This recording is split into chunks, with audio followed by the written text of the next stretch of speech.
تو جب نواز شریف نے کہا نا کہ جی وہ مجھے ایک ISI کے جنرل ظہیر الاسلام نے کہا کہ استعفیٰ دو، کیوں اس نے کہا اور تم نے کیوں چپ کر کے سن لیا؟ کیونکہ ظہیر الاسلام کو پتا تھا تم نے کتنا پیسہ چوری کیا ہوا ہے۔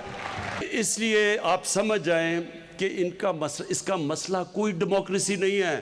ڈیموکریسی تو میں ہوں، پاکستان کی سب سے زیادہ ووٹ لے کے آیا ہوں، پاکستان کی تاریخ میں 5 حلقوں سے جیتا ہوں۔ جی بھائی صاحب، یہ بات میاں نواز شریف نے کہی تھی استعفے والی، اس کا انہوں نے جواب دیا ہے۔ ان کو جواب دینے کی ضرورت کیا تھی؟ انہوں نے سنا ہے، آپ نے سنا انہوں نے کیا کہا ہے؟ انہوں نے کہا کہ ہماری فوج جو ہے وہ پاکستان میں نظر رکھتی ہے سویلین گورنمنٹ پر کہ کوئی چوری تو نہیں کر رہا۔ یہ ہماری فوج کے مینڈیٹ میں شامل نہیں ہے، اس کے بہت سے ادارے بنے ہوئے ہیں۔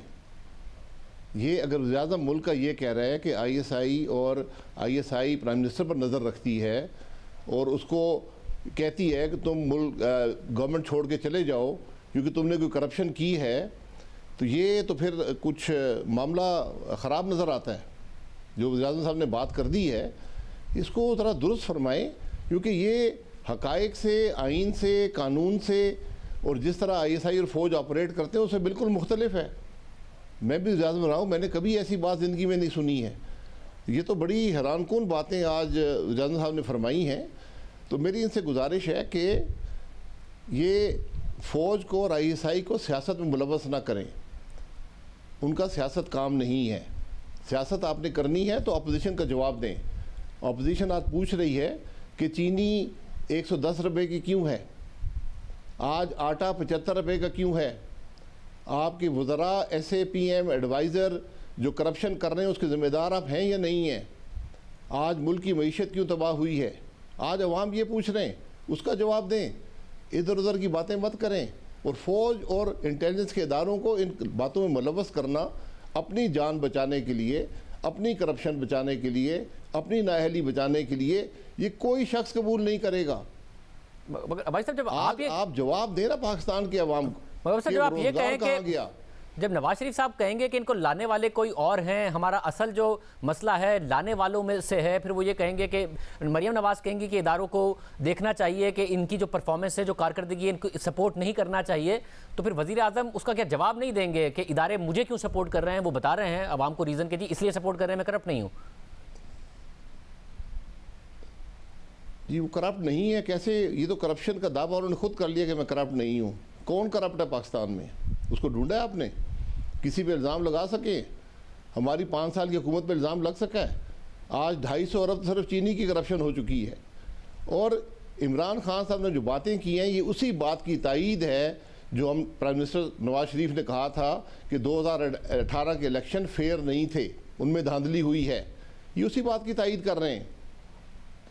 میں صرف گزارش یہ کر رہا ہوں کہ فوج اور انٹیلیجنس کے اداروں کو ان معاملات سے باہر رہنے دیں۔ آپ نے سیاست کرنی ہے، سیاست ہوتی ہے پارلیمان میں، سیاست ہوتی ہے عوام میں، سیاست ہوتی ہے ایشوز پر۔ آپ کے پاس کوئی جواب ہے کسی ایشو کا؟ آپ کے پاس جواب ہے کہ پاکستان کی معیشت کیوں تباہ ہوئی؟ آپ کے پاس جواب ہے کہ ملک میں بے روزگاری کیوں بڑھ گئی ہے؟ آپ کے پاس جواب ہے کہ ملک میں غربت میں اضافہ کیوں ہو رہا ہے؟ آپ کو جواب ہے کہ آپ کی حکومت آج تک ایک مثبت کام 2 سال میں نہیں کر سکی۔ آج آپ کبھی فوج کو گھسیٹ رہے ہیں سیاست میں، کبھی آپ انٹیلیجنس کے اداروں کو گھسیٹ رہے ہیں۔ جو عوام کا نمائندہ ہوتا ہے، جو عوام سے ووٹ لے کر آتا ہے، وہ کبھی بھی یہ دعوے نہیں کرتا کہ فوج میرے ساتھ کھڑی ہے۔ فوج آئین کے مطابق ہر حکومت کے ساتھ کھڑی ہوتی ہے، یہ ہماری توقع بھی ہے اور یہ ہمارا یقین بھی ہے۔ جو پرائم منسٹر یہ کہے کہ فوج میرے ساتھ کھڑی ہے اور ISI کے ادارے نظر رکھتے ہیں سول حکومت پر کہ وہ کوئی خرابی نہ کرے، تو یہ تو بالکل قابل قبول بات نہیں ہے اور یہ حقیقت کے بالکل اس کے برعکس ہے۔ مگر بڑی حیران کن باتیں آپ جواب صاحب نے کی ہیں۔ میرا گزارش ہوگی کہ ان کا دماغی معائنہ کرائیں، ان کا دماغی معائنہ کرائیں، پتہ چلے کہ ان کی دماغی کیفیت کیا ہے، کیونکہ یہ تو ملک کو کہیں اور لے کر جا رہے ہیں۔ آئین یہ کہتا ہے کہ حکومت اور انٹیلیجنس کے ادارے حکومت کے اندر ملوث نہیں ہوتے، ان کو نہیں ہونا چاہیے۔ آج وزیر اعظم اس بات کو کنفرم کر رہے ہیں کہ فوج اور انٹیلیجنس کے ادارے حکومت ملوث ہیں۔ تو وزیر اعظم جو کہہ رہے ہیں وہ برعکس بات کر رہے ہیں، آئین کے برعکس بات کر رہے ہیں، حقیقت کے برعکس بات نہیں کر رہے ہیں، آپ یہ کہہ رہے ہیں۔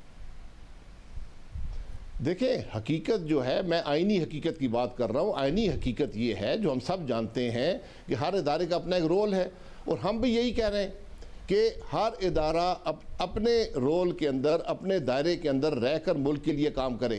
لیکن ہمارا وزیر اعظم کہہ رہا ہے کہ نہیں، فوج جو ہوتی ہے وہ سویلین حکومت پر نظر رکھتی ہے، فوج میرے ساتھ کھڑی ہے کیونکہ میں کرپٹ نہیں ہوں۔ کس نے آپ کو نان کرپشن کا سرٹیفکیٹ دیا ہے؟ اس شخص کا نام بتائیں، آپ جواب دیں نا۔ آپ ٹیکس آپ دیتے نہیں ہیں، آپ کی آمدن کہاں سے آ گئی ہے؟ آپ اخراجات کیسے پورے کرتے ہیں؟ جواب ہے ان کے پاس؟ بھائی صاحب ساتھ میں انہوں نے کہا اپنے آپ کو جی ساتھ میں انہوں نے کہا کہ آپ لوگوں کو جیل میں ڈالیں گے اگر قانون توڑا، اور وہ پریشان، وہ کہہ رہے ہیں آپ کے کارکن نکلیں گے بھی نہیں، کیونکہ چوری بچانے کے لیے خود نواز شریف صاحب لندن میں بیٹھے ہوئے ہیں، اپنی چوری بچانے کے لیے کارکن نہیں نکلیں گے باہر۔ کارکن جو ہے، چوری جو آپ نے نواز شریف کی پکڑی ہے، کوئی ایک پیسے کی چوری پکڑی ہے؟ آپ نے جج ارشد ملک پر دباؤ ڈال کر اس کو کنوکٹ کیا، جھوٹے مقدمے بنائے۔ آپ نے ڈی جی ایف آئی کو، وہی پرائم منسٹر ہے جس نے ڈی جی ایف آئی کو بلا کر کہا کہ مقدمے بناؤ نواز شریف کے خلاف، اس کے خاندان کے خلاف، خواجہ آصف کے خلاف مقدمے بناؤ اور آرٹیکل 6 کے تحت مقدمہ بناؤ۔ یہ وہی آدمی بول رہا ہے آج۔ میں کہتا ہوں اس کا دماغی معائنہ کرائیں، پھر آپ کو حقیقت پتہ چلے گی۔ مگر عباسی صاحب جیل میں ڈالنے کی بھی ساتھ بات کر رہے ہیں، آپ کہہ رہے آپ کے کارکن کا یہ تو کہہ رہے ہیں کہ نہیں نکلیں گے، مگر اگر آپ لوگوں نے قانون توڑا تو جیل میں جائیں گے۔ آپ لوگ دیکھ رہے ہیں کہ آپ کی یہ تحریک کامیاب ہو پائے گی یا ایک ایڈمنسٹریٹو ایکشن آپ کے خلاف ہوتا نظر آئے گا؟ ہم جیل سے پہلے بھی ہوئے ہیں، جیل سے عمران خان گھبراتا ہوگا، ہم نہیں گھبراتے، اور عمران خان کے پاس کوئی قانونی طاقت نہیں ہے کسی کو جیل میں ڈالنے کی، اس کو یہ بھی علم نہیں ہے۔ میں اسی لیے کہہ رہا ہوں وہی آدمی ہے جو ڈی جی ایف آئی کو کہہ رہا تھا کہ لوگوں کو جیل میں ڈالو، جعلی مقدمے بناؤ، ان کو آرٹیکل 6 لگاؤ۔ یہ وہی آدمی آج جیل میں ڈالنے کی دھمکیاں دے رہا ہے۔ تو دھمکیاں جو ہوتی ہے وہ بزدل آدمی کی آخری آواز ہوتی ہے۔ اچھا، اور کنسرن آپ لوگوں کا ہے، کوئی اختلافات ہیں پیپلز پارٹی کے ساتھ استعفوں کے معاملے پر؟ کل پھر خواجہ آصف صاحب نے اس حوالے سے اشارہ دیا ہے، کیا وہ نہیں مان رہے ہیں؟ نہیں، ایسی کوئی بات نہیں ہے۔ دیکھیں استعفے تو آخری سٹیپ ہوتا ہے نا، آخری سٹیپ ہوگا۔ اگر حکومت یہاں سے عوام کی جان نہیں چھوڑے گی تو آخری سٹیپ ہے، لیکن میں نہیں سمجھتا ہوں کہ بات وہاں تک کبھی پہنچے گی، یہ پہلے ہی یہاں سے چھوڑ کر بھاگیں گے۔ بہت شکریہ۔ سابق وزیر اعظم شاہد خان عباسی صاحب ہمارے ساتھ موجود تھے۔ پیپلز پارٹی سے پوچھیں گے ان کے کیا کنسرنس ہیں، وہ کیا سوچ رہے ہیں، ایک بریک کے بعد۔ پیپلز پارٹی کے سینئر رہنما قمرالزماں قاہرہ صاحب ہمارے ساتھ موجود ہیں۔ قاہرہ صاحب بہت شکریہ۔ قاہرہ صاحب، بلاول بھٹو زرداری صاحب نے آج کہا کہ تحریک عدم اعتماد سے لے کر استعفے تمام آپشنز ہمارے پاس موجود ہیں، مگر خواجہ آصف صاحب نے کل پھر ایک اشارہ دیا جیسے آپ مان نہ رہے ہوں استعفوں کے معاملے کے حوالے سے۔ اس وقت کیا پوزیشن ہے؟ شاہزیب صاحب، یہ جو ہماری ہے نا جی، خواجہ صاحب نے کہا اور اپوزیشن کی جماعتوں کے اندر جو اتحاد ہے اس میں کوئی پرابلم ہے۔ جو سوال ہے کہ ہم آج بلاول صاحب نے کہا کہ ہمارے پاس عدم اعتماد کا بھی آپشن ہے، استعفوں کا بھی آپشن ہے، آج باقاعدہ انہوں نے اپنی پریس کانفرنس میں کہا ہے۔ لیکن میں آپ کو ایک اور وضاحت کر دوں کہ ایک ماضی ہے ہمارا کہ جب جس ملک کے اندر کوئی حکومت ختم کی جاتی تھی تو جو پاورفل لوگ ہیں وہ دوسری طرف کھڑے ہو جاتے تھے اور اشارہ یہ ہوتا تھا کہ اب اس کی حکومت تو نہیں بنے گی، سو ووٹ سوئنگ بھی ہو جاتا تھا اور جو موسمی پرندے ہیں وہ بھی وہاں چلے جاتے تھے، سو اشارہ پکا ہو جاتا تھا کہ جناب اب اس نے حکومت میں آنا ہے، سو اس کو ووٹ پڑ جاتا تھا۔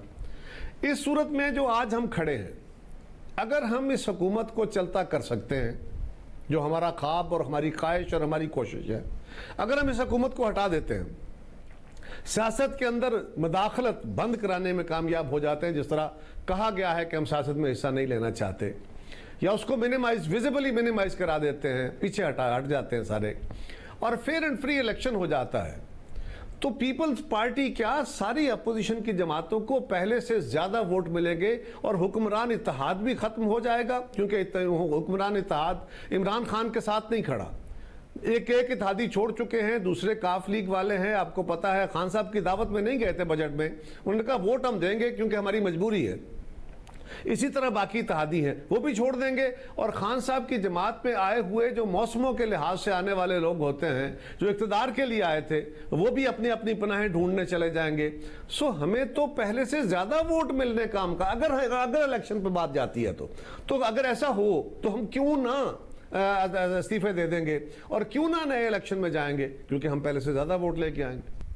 مگر خیر صاحب تحریک عدم اعتماد والا معاملہ تو ہو نہیں پائے گا, ادارے حکومت کے ساتھ کھڑے ہیں, آپ نے کہا کاف لیگ کی مجبوری تھی ووٹ دیا, وہ مجبوری اپنی جگہ برقرار رہے گی, ایم کیو ایم کی مجبوری اپنی جگہ برقرار رہے گی, تو آپ کے استعفوں کے بغیر کیا کچھ ہو پائے گا؟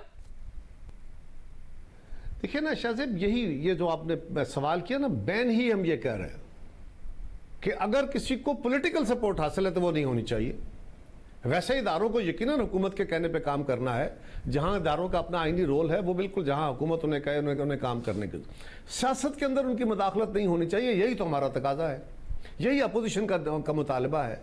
اور دوسری بات کہ میں نے عرض کیا نا, ابھی مومنٹم بنے گا. استعفے کسی تحریک کا منطقی نتیجہ ہو سکتا ہے نا, جب سارے پروسیسز کر کے مومنٹم بنا کے پریشر بلڈ اپ کر کے. ابھی ہمارا ایک جلسہ نہیں ہوا, صرف اعلان ہوا ہے, تو حکومت بوکھلائی ہوئی ہے. یعنی جب وزیر اعظم صاحب خود اپنے آواز پہ قابو نہیں پا سکتے, ان کے وزراء نہیں پا سکتے, تو آپ سمجھ لیں کہ کیا صورتحال ہے. تھوڑا سا مومنٹم بلڈ ہوگا, اسی لیے ہماری ایک کمیٹی بنی ہوئی ہے اور وہ فیصلے کرے گی کہ کون سا کام ہم نے کب کرنا ہے. جس کا وقت آئے گا فیصلہ ہوگا, آپ ساری اپوزیشن کو متفق پائیں گے. اب ساری جماعتیں, اب دیکھیے گا 16 کو انشاءاللہ it will be a huge gathering, Gujranwala کی تاریخ کا بڑا جلسہ ہوگا, ساری قومی قیادت وہاں کھڑی ہوگی اور آپ ان کا بیانیہ بھی سن لیں گے. مگر صاحب آپ نے کہا کہ سیاسی سپورٹ اداروں کو نہیں دینی چاہیے حکومت کو, مگر وزیر اعظم بڑے کلیئر ہیں کہ مجھے سپورٹ اس لیے ہے کیونکہ میں کرپٹ نہیں ہوں. انہوں نے مثال بھی دی کہ ظہیر الاسلام نے نواز شریف سے استعفیٰ مانگا تو اس لیے مانگ سکے کیونکہ ان کے پاس کرپشن کے ثبوت ہوتے ہیں, آئی ایس آئی کے پاس ان کی کرپشن کے ثبوت ہوتے ہیں. تو وہ بڑے کلیئر ہے کہ کرپشن نہ ہونے کی وجہ سے اس وقت سپورٹ ہے حکومت کو. اچھا شاہ صاحب, یہ ایک طرح نا وزیر اعظم صاحب کو, فوج کو, آئی ایس آئی کو, باقی اداروں کو مداخلت میں اپنے ساتھ انوالو کرتے ہوئے سمجھ نہیں آ رہی کہ وہ کیا کہہ رہے ہیں. اب ایک بات آپ نے کہی ہے, میں نے بھی سنی وزیر اعظم صاحب کی وہ بات جو آپ نے ابھی سوال کی صورت میں رکھا میرے سامنے. وزیر اعظم کا بیانیہ ذرا غور فرمائیں کیا ہے. وہ کہتے ہیں جنرل ظہیر الاسلام عباسی صاحب نے استعفیٰ اس لیے مانگا کہ انہیں پتا تھا کہ میاں نواز شریف صاحب نے کرپشن کی ہے, ان کے پاس ثبوت تھے. اچھا فرض کریں, بالکل میں صرف آرگومنٹ کی بات کر رہا ہوں, صرف فرض کریں کہ یہ بات درست ہے کہ آئی ایس آئی نے کسی سیاسی سربراہ کے, کسی سیاسی رہنما کے ثبوت ان کے پاس آ گئے. Even then I S I کے سربراہ کے پاس کیا یہ اختیار ہے کہ وہ استعفیٰ مانگے, یا اس کا کام یہ ہے کہ وہ متعلقہ ادارے کو, وہ نیب ہو, وہ ایف آئی اے ہو, وہ جو بھی, ان کو اس کا ثبوت دے اور کہے یہ ثبوت ہیں, اس کے خلاف پروسیکیوٹ کرے اس کو. کیا آئی ایس آئی کا سربراہ یا کسی بھی ادارے کا سربراہ, even chief justice of Pakistan, وہ کیس کا فیصلہ تو سنا سکتے ہیں, ساری سپریم کورٹ بیٹھ کے کسی کو کہہ سکتے ہیں استعفیٰ دو؟ نو. ساری فوج کہہ سکتی ہے استعفیٰ دو؟ نو. لیگلی تو نہیں کہہ سکتے. اگر کسی نے کہا تو یہ تجاوز تھا. اب خان صاحب کا بیانیہ یہ ہے کہ جناب انہوں نے کرپشن کے ثبوت پکڑے, تو کہا ہمارا بیانیہ یہ ہے کہ جناب جن کے خلاف کرپشن کے ثبوت نہیں تھے ان کے خلاف کیا کیا. ذوالفقار علی بھٹو شہید کے خلاف کون سے کرپشن کیسز پکڑے گئے تھے؟ بینظیر بھٹو کے خلاف کون سے کرپشن کیسز پکڑے گئے تھے؟ اسی طرح ہوتا رہا ماضی میں, اور ہم کہہ رہے ہیں کہ ماضی جو تھا اب اس کو دفن کریں. یہ ماضی کی مثالیں ہیں کہ ماضی میں یہ ہوا, فلاں نے یہ کیا, آج تک ہوتا رہا. اوکے, اب آئندہ آگے بڑھنے کے لیے کیا کرنا ہے؟ ایک آئینی حکمرانی چاہیے کہ آئین کے اندر دیے گئے طریقہ کار اور اپنے اختیار کے تحت حکمرانی کی جائے, اداروں کو چلایا جائے, اور پاکستان کے عوام کی آزادانہ رائے سے یہاں پہ بغیر مداخلت کے الیکشن ہوں, ان کی مرضی سے لوگوں کو ووٹ پڑے, اور لوگ بھی ووٹ اپنے اصول کی بنیاد پہ دیں, اور عوامی حاکمیت کے نتیجے میں سیاستدان اپنا کام کریں, فوج اپنا کرے, عدلیہ اپنا کرے, اور آئین کے ڈھانچے کے اندر سارے کام کرے. یہ ایک مطالبہ ہے. اس مطالبے میں کون سی ایسی بات ہے؟ میاں صاحب بھی یہی کہہ رہے ہیں, ہم بھی یہی کہہ رہے ہیں, اور ہمارا تو 50 سال سے یہ مطالبہ ہے. بہت شکریہ. خیر صاحب ہمارے ساتھ موجود تھے. یہ معاملہ اصل میں جا کہاں رہا ہے, حکومت کا بھی, اپوزیشن کا بھی. اسلام آباد میں کیا ہو رہا ہے, حامد میر صاحب سے پوچھیں گے ایک بریک کے بعد. ہمارے ساتھ سینئر صحافی و تجزیہ کار حامد میر صاحب موجود ہیں. حامد میر صاحب بہت شکریہ. حامد میر صاحب, ایگزیکٹلی حکومت کی حکمت عملی کیا ہے؟ عثمان بزدار صاحب سے آج وفاقی وزراء کی ملاقات بھی ہوئی ہے. وزیر اعظم کہہ رہے ہیں کہ قانون توڑا تو گرفتار کیا جائے گا. کوئی حکمت عملی ہے اس وقت حکومت کے پاس کہ انہیں پہلی جیل میں ڈال دیا جائے؟ یہ کیا سوچ رہی ہے حکومت؟ شاذب خانزادہ صاحب دیکھیے, حکومت جو ہے وہ 2 سال سے آپ دیکھ رہے ہیں وہ کہتی کچھ ہے کرتی کچھ ہے, اور آج وزراء کا لاہور میں جا کے وزیر اعلیٰ پنجاب سے ملاقات کرنا, اور آج ہی کے دن وزیر اعظم پاکستان کی طرف سے ایک پوری تقریر جو ہے وہ اپوزیشن کے خلاف کرنا، تو اس سے آپ کو یہی نظر آ رہا ہے کہ حکومت جو ہے وہ کافی کنسرنڈ ہے. بھلے وہ یہ کہہ رہے ہیں جی کہ ہمیں کوئی پرواہ نہیں ہے، اپوزیشن جتنے مرضی جلسے کر لے. وہ یہ بھی کہتے ہیں کہ جی آپ جب اسلام آباد آئیں گے دھرنا دیں گے ہم آپ کو کنٹینر بھی دیں گے، لیکن ایسی بات ہے نہیں ہے، لگتا نہیں ہے. کیونکہ جو لاہور میں ایک بغاوت کا مقدمہ درج ہوا اس کو لاہور پولیس نے اون کر لیا اور فیڈرل گورنمنٹ اور پروونشل گورنمنٹ جو ہے وہ اس کو ڈس اون کر رہی ہے. تو یہ جو پچھلے 8-10 دن ہیں اس میں حکومت کے اندر کے بہت سے تضادات جو ہیں وہ سامنے آئے ہیں. پہلے نواز شریف کی تقریر چلنی چاہیے نہیں چلنی چاہیے، اس پہ بھی حکومت کی پالیسی ایک نہیں تھی، بہت سی کنٹراڈکشن سامنے آئیں. اور پھر جو مسلم لیگ نون کے رہنماؤں کے خلاف جو بغاوت کا مقدمہ درج ہوا اس میں بھی جو انٹرنل کنٹراڈکشنز ہیں، ڈیفرنسز ہیں، وہ کھل کے سامنے آئے ہیں. اور آج جو وزراء نے ملاقات کی ہے وزیر اعلیٰ پنجاب سے اور وزیر اعظم کی تقریر ہے، تو فوکس آپ دیکھ لیں تو ابھی اپوزیشن جو ہے اس کے جلسے شروع نہیں ہوئے ہیں اور حکومت نے اس کو پریمپٹ کرنے کی کوشش شروع کر دی ہے. اور آپ دیکھیں گے کہ آنے والے دنوں میں وزیر اعظم صاحب اس طرح کی کچھ مزید تقاریر بھی کرنے والے ہیں اور ان کے لیے ایونٹس کو ترتیب دیا جا رہا ہے کہ 16 سے پہلے وہ 1-2 ایسی مزید تقاریر بھی کریں گے. تو لگتا یہ ہے کہ جب 16 کا جلسہ ہو جائے گا اور اگر یہ 16 کا جلسہ بڑا ہو گیا تو اس کے بعد مجھے لگتا یہ ہے کہ جو اپوزیشن کی کچھ اہم شخصیات ہیں ان کو گرفتار بھی کیا جا سکتا ہے. اور اس سلسلے میں جو مین کردار ہوگا وہ مسلم لیگ نون کا اور جے یو آئی کا ہوگا اور کوشش کی جائے گی کہ پیپلز پارٹی اور مسلم لیگ نون کے درمیان اختلافات پیدا کیے جائیں، جو کہ کوشش کی جا رہی ہے کافی، لیکن وہ ابھی تک کوشش کامیاب نہیں ہوئی ہے. لیکن یہ پاکستان ہے، یہاں کچھ بھی ہو سکتا ہے. ویسے مگر اختلاف کیا صرف استعفوں کی ٹائمنگ کی حد تک ہے؟ خواجہ آصف صاحب ایک اشارہ دیتے ہیں، پھر نون لیگ پیپلز پارٹی یہ بھی کہتے ہیں کہ جی استعفوں کا تو آگے جا کے ڈیسائیڈ ہوگا، یا مسئلہ کچھ اور ہے؟ اور کس حد تک اختلاف ہے اس وقت پاکستان پیپلز پارٹی اور نون لیگ میں؟ نہیں دیکھیں، اس میں اے پی سی کے اندر کافی ڈیبیٹ ہوئی ہے اور میں آپ کو بالکل ایک صحافی کے طور پہ میں آپ کے ساتھ شیئر کر سکتا ہوں کہ اس موضوع پر، اس ایشو پہ مسلم لیگ نون کے اندر بھی ایک رائے نہیں ہے. جو لوگ کہہ رہے ہیں کہ ہم استعفے دے دیں گے وہ کہہ تو رہے ہیں، لیکن جب استعفے دینے کی باری آئے گی تو ہو سکتا ہے کہ وہ 100 دفعہ سوچیں. لیکن اس میں جو پیپلز پارٹی اور مسلم لیگ نون اور جے یو آئی اور باقی جو اپوزیشن پارٹیز ہیں ان کے درمیان جو طے ہوا ہے وہ یہ ہے کہ ہم یہ اکتوبر، نومبر اور دسمبر، یہ 3 مہینے میں ہم حکومت پر ہر طرح کا دباؤ ڈالنے کی کوشش کریں گے، پارلیمنٹ کے اندر بھی اور پارلیمنٹ کے باہر بھی. اور ان کو یقین ہے کہ ہم اتنی پبلک کو موبلائز کر دیں گے کہ ہم اپنے مطلوبہ مقاصد جو ہیں وہ دسمبر سے پہلے حاصل کر لیں گے. یہ ان کا خیال ہے. آپ اس سے اتفاق بھی کر سکتے ہیں، آپ اس سے اختلاف بھی کر سکتے ہیں. اور اگر واقعی پبلک کی موبلائزیشن بہت زیادہ ہو گئی اور عوام نے بہت زیادہ رسپانس دیا تو پھر ہو سکتا ہے کہ پھر پیپلز پارٹی جو ہے وہ مسلم لیگ نون کے ساتھ اتفاق کر لے اور وہ بھی استعفے دے دے. لیکن ابھی تک جب میں آپ سے بات کر رہا ہوں تو ابھی تک پیپلز پارٹی جو ہے اس نے مسلم لیگ نون کو یا جے یو آئی کو ایسی کوئی کمٹمنٹ نہیں دی کہ ہم استعفے دیں گے. اس کی بہت سی وجوہات ہیں. اس کی ایک بڑی وجہ یہ ہے کہ آنے والے دنوں میں نومبر کے مہینے میں گلگت بلتستان میں الیکشن ہونا ہے شاہ زیب خانزادہ صاحب، اور اس گلگت بلتستان کے الیکشن میں پیپلز پارٹی کے امیدوار علیحدہ ہیں، مسلم لیگ نون کے امیدوار علیحدہ ہیں، پی ٹی آئی کے امیدوار علیحدہ ہیں. تو جو گلگت بلتستان کا الیکشن ہے یہ بڑا امپورٹنٹ ہے. اس سے اپوزیشن کے اتحاد کو فائدہ بھی ہو سکتا ہے، نقصان بھی ہو سکتا ہے، کیونکہ گلگت بلتستان میں پیپلز پارٹی جو ہے اس کی پوزیشن کافی بہتر ہے، وہاں مسلم لیگ نون کی پوزیشن بھی کافی بہتر ہے، اور پی ٹی آئی جو ہے وہ کوشش کرے گی کہ وہاں پہ الیکشن جیتے. تو وہاں پہ اگر اپوزیشن کے ووٹ جو ہیں وہ پیپلز پارٹی اور مسلم لیگ نون میں تقسیم ہوتے ہیں تو اس کا فائدہ جو ہے وہ پاکستان تحریک انصاف کو ہوگا. اس لیے پاکستان تحریک انصاف کی جو وفاقی حکومت میں موجود قیادت ہے وہ کوشش کر رہی ہے کہ مسلم لیگ نون اور پیپلز پارٹی لڑتے رہیں. کچھ لوگوں نے کوشش کی ہے اپوزیشن کے اندر کہ گلگت بلتستان میں مسلم لیگ نون اور پیپلز پارٹی جو ہے وہ سیٹ ایڈجسٹمنٹ کر لیں، کچھ ایک دوسرے کے ساتھ مفاہمت کر کے کچھ کولیبوریشن کر لیں تاکہ پی ٹی آئی کو ٹف ٹائم دیا جائے.